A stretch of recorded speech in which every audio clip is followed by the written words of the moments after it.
ತೋರಿಸೋದು ಅಷ್ಟೇ. ಈ ತೋಟಗಾರಿಕೆ ಎಲ್ಲ ಬೆಳೆಗಳು ಮಾಡೋಕ್ಕಿಂತ ಮೊದಲ ಒಂದು 20 ಎಕರೆ ಹೊಲ ನಮ್ಮದು. ಅದರಲ್ಲಿ 2-3 ಲಕ್ಷ ಬರ್ಬೇಕಾದ್ರೆ ಅದೇ ಭಾಳ ಕಷ್ಟ ಐತಿ. ಇವೆಲ್ಲನೂ ಬಾಳೆ, ನುಗ್ಗಿ, ಶಾವಂತಿ, ಹೀರೆಕಾಯಿ, ಮೆಣಸಿನ್ಕಾಯಿ, ಡಬ್ಬು, ಕಲ್ಲಂಗಡಿ ಇಂಥವು ಎಲ್ಲ ಬೆಳೆ ಮಾಡೋದ್ರಿಂದ ನಮ್ಗೆ ಆದಾಯ ಭೀ ಹೆಚ್ಚಿಗೆ ಇದೆ. ಅವಾಗ 2 ಲಕ್ಷ ಉಳ್ಳಿಕ್ಕೆ ಭಾಳ ಕಷ್ಟ ಆಯಿತು. ಇವಾಗ 10-15-20 ಲಕ್ಷ ತನಕ ನಮ್ಗೆ ಆದಾಯ ಅದ ವರ್ಷಕ್ಕೆ. ಶಂಕರ್ ದತ್ತಾಣದಿಲ್ರಿ. ತೊಗರಿ, ಹತ್ತಿ, ಉದ್ದು ಎಲ್ಲ ಬೆಳೀತಿದ್ದೆ. ಆದ ಕಾರಣದಿಂದ ಲಾಸಗತ್ತಿಂದ ಅದ ಕಾರಣಕ್ಕಾಗಿ ನಾನು ಈಗ ತೋಟದಲ್ಲಿ ಈಗ ಮತ್ತು ಕಬ್ಬು ಬೆಳೆ ಮತ್ತು ಬಾಳೆ, ಈಗ ಹತ್ತಿ ಇದು ಅದ ಕಾರಣ ಕಾಯಿಪಲ್ಯ ಮಾಡ್ಬೇಕಂತೆ ಆಸೆ ಆಗಿದೆ. ಅದರ ರೈತರಾದಂಥ ಮಹೇಶ್ ಚಂದ್ರಕಾಂತ್ ಇಂಟ್ರಿ ಅವರನ್ನು ನೋಡಿ ನಾನು ಕಲಿಬೇಕಂತ ಮಾಡ್ಬೇಕಂತ ವಿನಂತಿ.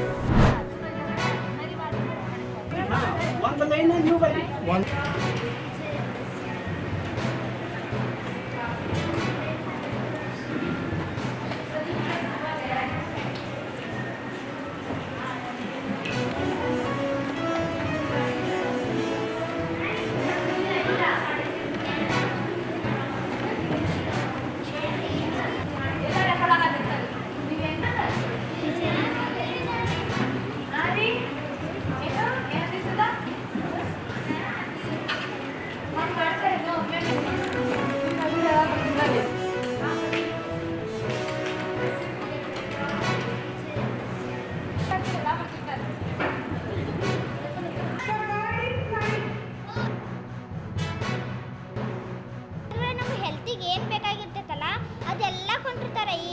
ಏನೂ ಇಲ್ಲ ಅನ್ನೋದೇ ಇಲ್ಲ. ಗಜ್ರಿ, ಸೌತೆಕಾಯಿ ಎಲ್ಲ ಕೊಟ್ಟಿರ್ತಾರೆ. ನಮ್ಮ ಹೆಲ್ತಿಗೆ ಏನು ಬೇಕಲ್ಲ ಅದೆಲ್ಲ ಕೊಟ್ಟಿರ್ತಾರೆ. ಆಮೇಲೆ 12 ಗಂಟೆ, 10 ಗಂಟೆ, 9 ಗಂಟೆಗೆ ಅದೆಲ್ಲ ಹಿಂಗೆ ಡ್ಯಾನ್ಸ್ ಕ್ಲಾಸಿಗೆ ಅದು ಹೋಗ್ತೀವಿ. ಡ್ಯಾನ್ಸ್ ಕ್ಲಾಸ್ನಲ್ಲಿ ಡ್ಯಾನ್ಸ್ ಮೇಡಮ್ ಬಂದಿರ್ತಾರೆ. ನಮಗೆಲ್ಲ ಚಂದಗೆ ಹೇಳ್ಕೊಡ್ತಾರೆ. ಡ್ಯಾನ್ಸ್ 9-10ಕ್ಕೆಲ್ಲ ಡ್ಯಾನ್ಸ್ ಕ್ಲಾಸ್ ನಡೀತದೆ. ಡ್ಯಾನ್ಸ್ ಕ್ಲಾಸಿಗೆಲ್ಲ ಹೋದ ತಕ್ಷಣ ಹೊಳ್ಳಿ ಒಂದು ಗಂಟೆಗೆ ಹೊಳ್ಳಿ ಬರ್ತೀವಿ. ಹೊಳ್ಳಿ ಬಂದ ತಕ್ಷಣ ಊಟ ಮಾಡ್ತೀವಿ. ಊಟಕ್ಕೆ ನಮ್ಮ ಹೆಲ್ತಿಗೆ ಏನೇನು ಬೇಕಾಗಿರ್ತದೆ ಅದನ್ನೆಲ್ಲ ಕೊಡ್ತಾರೆ.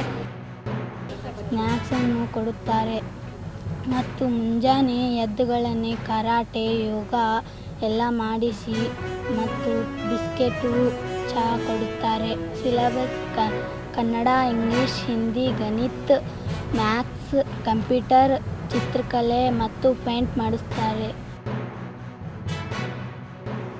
ಅಡಗಿರುವಂತಹ ಪ್ರತಿಭೆಗಳನ್ನು ಮತ್ತು ಭಾಷಾಭಿಮಾನವನ್ನು ಹೊರಹೊಮ್ಮಿಸಿ ಮಕ್ಕಳಲ್ಲಿ ಅಡಗಿರುವಂತಹ ಪ್ರತಿಭೆಗಳನ್ನು ಪ್ರೋತ್ಸಾಹಿಸುವಂತಹ ಕೆಲಸವನ್ನು ಮಾಡ್ತೇವೆ. ನಾನು 4 ವರ್ಷದಿಂದ ಈ ಜಮ್ಮನ ಜೊತೆ ನನ್ನನ್ನು ನಾನು ತೊಡಗಿಸ್ಕೊಂಡಿದ್ದೇನೆ. ನನಗೆ ಹೆಮ್ಮೆ ಇದೆ.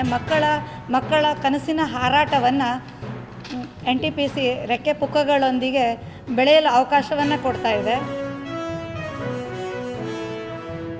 ಮಾರ್ನಿಂಗ್ ಬೆಳಗ್ಗೆ 6ರಿಂದ ಯೋಗ ಮತ್ತು ಕರಾಟೆ ಕಲಿಸ್ತಾರೆ. ಅದಾದಮೇಲೆ ಅವರಿಗೆ ಟಿಫನ್ ಬ್ರೇಕ್ಫಾಸ್ಟ್ ಆದಮೇಲೆ ಕ್ಲಾಸಸ್ ಇದಾವೆ. ಕ್ಲಾಸಸ್ ಆದಮೇಲೆ ಮಧ್ಯಾಹ್ನ ರೆಸ್ಟ್ ಆದಮೇಲೆ ಸ್ವಲ್ಪ ಡ್ಯಾನ್ಸ್ ಕ್ಲಾಸಸ್ ಮಾಡ್ತಾರೆ. ಔಟ್ಡೋರ್ ಗೇಮ್ ಅಂತಂದರೆ ಹೊರಗೆ ಆಟಕ್ಕೂ ಬಿಡ್ತಾರೆ. ಇಂಡೋರ್ ಗೇಮ್ಸ್, ಕ್ಯಾರಮ್ ಆಗಿರ್ಬೋದು, ಚೆಸ್ ಆಗಿರ್ಬೋದು, ಇದನ್ನೆಲ್ಲ ಕಲಿಸ್ತಾರೆ.